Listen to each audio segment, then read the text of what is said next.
T-tube cholangiogram.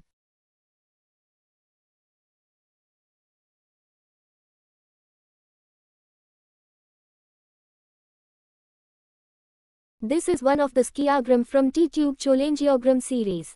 The T-tube is seen in situ.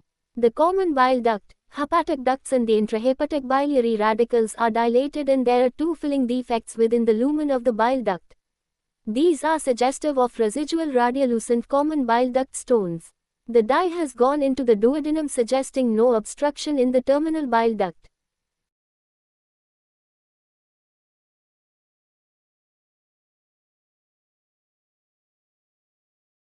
This is one of the skiagram from T-tube cholangiogram series showing T-tube in situ. The bile duct is dilated and there is a radiolucent filling defect at the lower end of the bile duct. The dye, however, has reached the duodenum. This X-ray appearance is suggestive of residual stone in the bile duct following choledocholicotomy.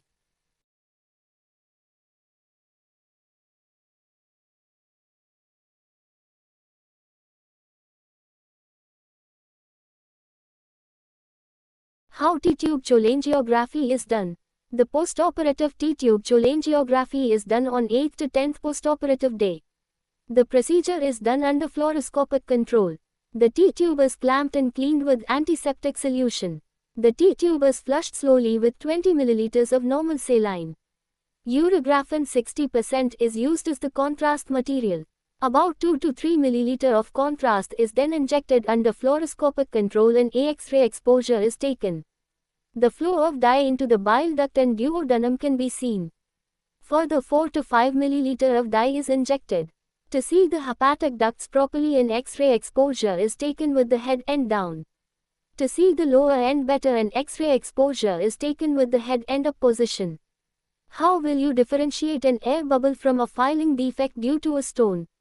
An air bubble in T-tube cholangiogram will appear as perfectly round. Dense black filling defect air bubble goes up in head up position and goes down with head down position. A filling defect to a calculus is not densely black, usually not completely round and change direction opposite to the air bubble with change of posture. If the stone is impacted, there will be no change of position of the filling defect with change of posture. How will you manage this patient? One of the stone is quite large, so this will not be suitable for mechanical flushing. I will consider endoscopic sphincterotomy and stone extraction by using a Dormier basket catheter. How can you avoid such a situation? An intraoperative post-exploratory cholangiogram may identify the residual stone on table and the stone may be removed. Intraoperative cholecystoscopy may also visualize the residual stone and the stone may be removed. How mechanical flushing may help.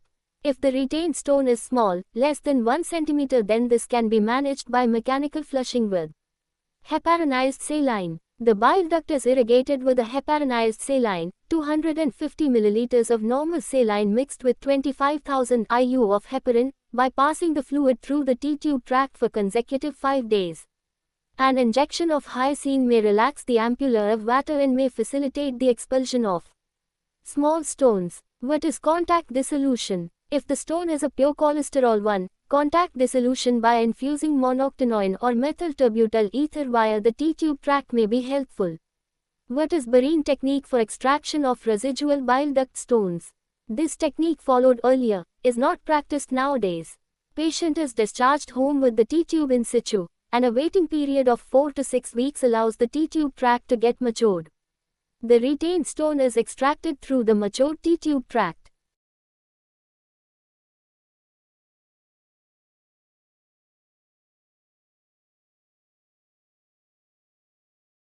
The T-tube is removed and the T-tube tract is dilated under fluoroscopic control. A Dormier basket catheter is introduced through the T-tube tract into the bile duct and the stones may be removed.